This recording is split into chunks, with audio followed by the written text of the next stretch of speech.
বাংলাদেশের খেলাধুলা বিকেএসপি অর্থাৎ বাংলাদেশ ক্রীড়া শিক্ষা প্রতিষ্ঠান। বিকেএসপি প্রতিষ্ঠিত হয় 14 এপ্রিল 1986 সালে। বিকেএসপি অবস্থিত জিরানী, সাভার।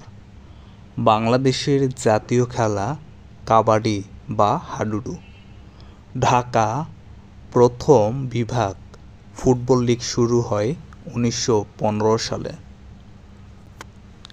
বাংলাদেশ ফুটবল দল প্রথম আন্তর্জাতিক প্রতিযোগিতায় অংশগ্রহণ করে 1973 সালে মালয়েশিয়ায়।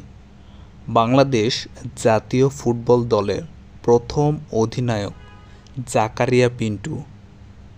কবে বাংলাদেশ প্রথম বিশ্বকাপ ফুটবলে বাছাই পর্বে অংশগ্রহণ করে? 1986 সালে মেক্সিকো বিশ্বকাপ ফুটবলে বাছাই পর্বে অংশগ্রহণ করে।